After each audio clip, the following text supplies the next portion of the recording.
मागे टिपू सुलतान यांच्याविषयी एका प्रसिद्ध वृत्तवाहिनीनं एक क्लिप प्रसारित केली आणि त्या क्लिपमध्ये त्यांनी दावा केला की मेलुकोटा गावामध्ये टिपू सुलतान यांनी सन 1745 मध्ये 5,000 अयंगार ब्राह्मणांची हत्या केली.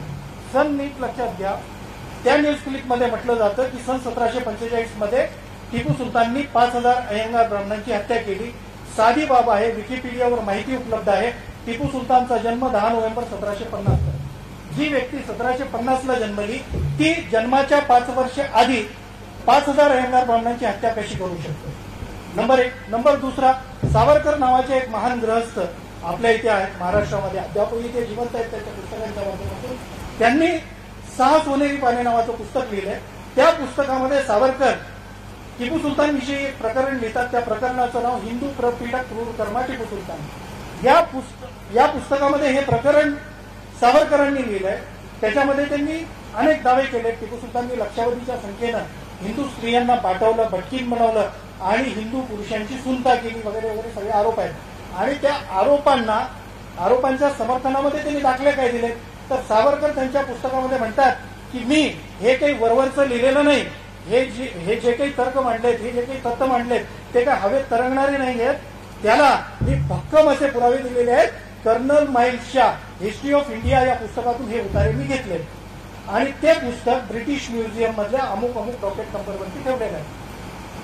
आता सावरकरांनी ही मांडणी केल्यानंतर आम्ही क्रॉस चेक करण्याचा प्रयत्न केला. ब्रिटिश म्युझियमला पत्र पाठवली. ब्रिटिश म्युझियमची पत्र उपलब्ध आहेत. BN पांडेंकडेही आहेत, आमच्याकडेही आहेत. ब्रिटिश म्युझियमचं म्हणणं असं आहे सावरकर ज्या कर्नल माइल्सचा आणि ज्याच्या पुस्तकाचा हवाला देतात ते पुस्तक आणि कर्नल माइल्स विषयी ब्रिटिश म्युझियम म्हणतं कर्नल माइल्स नावाचा कोणताही इतिहासकार आणि त्यांचं कोणतंही पुस्तक आमच्याकडे नाही. तो ईस्ट इंडिया कंपनीत अस्तित्वात होता किंवा कामावर होता याचा कसलाच पुरावा उपलब्ध नाही. तो जन्मलाय याचा दाखला देखील उपलब्ध नाही. याचा अर्थ जो व्यक्ती जन्मला नाही, ज्यानं पुस्तक लिहिलं नाही, ज्याचं पुस्तक ब्रिटिश म्युझियम मध्ये उपलब्ध नाही त्याचा आधार घेऊन सावरकर बदनामी करतात आणि त्या बदनामीचा भार माझा समाज मागच्या 90 वर्षापासून मुकाट्याने वाहतो. आणि याच्यानंतर काय? याच्यानंतर सेतू माधव पगडी, मी अकादमिक लिबरल्स हा जो शब्द वापरला, पुरोगामी ज्ञानविश्वामध्ये एक असा समूह आहे जो सेतू माधव पगडींना अकादमिक लिबरल म्हणून समोर आणतो. तर हे अकादमिक लिबरल सेतू माधव पगडी कसे आहेत? या सेतू माधव पगडींनी काय केलंय? सेतू माधव पगडी हे मुळात भाषांतरकार आहे असा त्यांचा दावा आहे. मी मानत नाही. ते स्वतः भाषांतरकार आहेत. ते जर भाषांतरकार असते आणि प्रामाणिक भाषांतरकार असते, राजकीय भाषांतरकार नसते, तर एक भाषांतरकार म्हणून मला त्यांच्याविषयी आदर वाटला.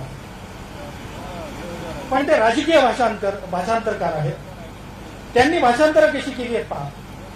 साकी मुस्तैद खानच्या पुस्तकाचं नाव तारिके दिलकुशा. मग भाषांतर करताना त्या पुस्तकाचं नाव तुम्ही तारिके दिलकुशा असंच ठेवा ना.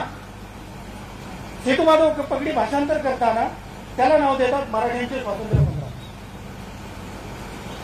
भीमसेन सक्सेनाचं दुसरं पुस्तक तारिके मोगल, त्याला सेतू माधव पगडी नाव देतात मराठा मोगल संघर्ष.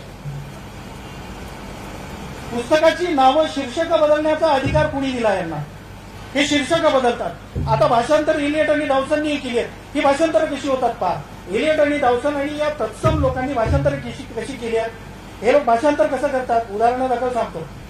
हे लोक भाषांतर करताना सन 1658 1 जानेवारीची घटना नोंदवतात. त्याच्यानंतर ते थेट मार्च महिन्यातली घटना नोंदवतात. त्याच्यानंतर थेट ऑक्टोबर महिन्यातली घटना नोंदवतात. त्याच्यानंतर ते पूर्ण वर्ष संपतं आणि दुसऱ्या घटना नसतात. आता याच्यामध्ये एक घटना नोंदवलेली आहे अशाच एका भाषांतरामध्ये. त्या भाषांतरामध्ये काय म्हटलंय पहा. त्या भाषांतरामध्ये जी घटना नोंदवली आहे ती घटना अशी आहे. औरंगजेबाला माहिती मिळते की आपली बहीण आपल्या एका सरदाराच्या प्रेमसंबंधात आहे आणि तो सरदार आपल्या बहिणीला भेटण्यासाठी स्नानगृहामध्ये पोहोचला. त्याच्यानंतर औरंगजेब कोणतीही परवानगी न देता स्नानगृहामध्ये पोहोचतो. स्नानगृहामध्ये गेल्या बहिणीकडे पाहतो. बहिणीनं औरंगजेब आल्याची माहिती मिळाल्या क्षणी स्नानगृहामध्ये असलेल्या रांजणामध्ये आपल्या प्रियकराला लपवलं. हे औरंगजेबाला कळतं की त्याला रांजणामध्ये लपवलेलं आहे आणि आपली बहीण आपल्याला खोटं बोलते आहे. मग तो बहिणीला म्हणतो की मला इथे आराम करायचा आणि तू बाहेर जा. त्याच्यानंतर औरंगजेब आपल्या काही अधिकाऱ्यांना बोलवतो, सरदारांना बोलवतो आणि ते रांजण आगीवर ठेवायला लावतो, आग लावतो आणि रांजणामध्ये उकळून त्या अधिकाऱ्याला मारतो. ही घटना सत्य आहे का? बिलकुल सत्य आहे. ही घटना सत्य आहे, मी सांगतोय सत्य. पण या घटनेचा संदर्भ काय? औरंगजेबानं वर्ग अहंकार, म्हणजे हा सरदार आहे, माझी बहीण मूळ घराण्यातली आहे, या वर्ग अहंकारापोटी त्या व्यक्तीला मारलाय का? नाही. त्याच्या मागे संदर्भ असे आहेत, ज्या व्यक्तीशी ती प्रेमसंबंधात होती त्या व्यक्तीनं औरंगजेबावर 2दा विषप्रयोगाचा प्रयत्न केला. पण हा विषप्रयोगाचा दाखला गायब करायचा आणि भाषांतर कशाचं करायचं? त्याच्या हत्येचा करायचा, मृत्यूदंडाचा नाही. एखाद्या राजावरती विषप्रयोग केल्यानंतर मृत्यूदंड दिला जातो, पण भाषांतर करत असताना त्या मृत्यूदंडाला खून किंवा हत्या अशा स्वरूपात दाखवलं जातं. आता याच्यानंतर राहुल कुलकर्णी नावाचे एक सदग्रस्त आहेत एबीपी माझा चॅनलचे, त्यांनी टिपू सुलतानवरती एक व्हिडिओ बनवला. त्या व्हिडिओमध्ये राहुल कुलकर्णींनी असा दावा केला की टिपू सुलतानच्या काळामध्ये 8,000 मंदिरं म्हैसूर प्रांतात होती आणि त्यापैकी फक्त 2 मंदिरांमध्ये नित्योपचार चालत होते. राहुल कुलकर्णींना माझं नम्र आवाहन आहे, तुम्ही कधीही कुठेही यावं. मी टिपू सुलतान यांनी देणग्या दिलेल्या 156 मंदिरांची यादी दाखवायला तयार. 156 मंदिरांची यादी. काही मंदिरांना दागिने दिलेत, काही मंदिरांना स्वयंपाकाची भांडी दिलेली आहेत, काही मंदिरांना बागायत जमिनी दिलेल्या आहेत, काही मंदिरांना रोख रकमा दिलेल्या आहेत. आणि इतकंच नाही तर त्यांचं धार्मिक कल्याणकारी जे विभाग आहे त्या विभागामधली आकडेवारी उपलब्ध आहे. टिपू सुलतानने जर 10 लाख रुपये प्रार्थना स्थळांना देणग्या दिलेल्या आहेत तर त्यापैकी फक्त 2 लाख रुपये मस्जिदींना आणि 8 लाख रुपये मंदिरांना दिलेले आहेत. आणि राहुल कुलकर्णी काय सांगतात? फक्त 2 मंदिरं सुरू होती, फक्त 2 मंदिरं सुरू होती. कशाचा आधार घेऊन सांगतात? कारण त्यांना माहिती आहे ज्ञानविश्वामधला 90 वर्षांचा बॅकलॉग असलेला समाज माझ्या समोर उभा राहणार नाही.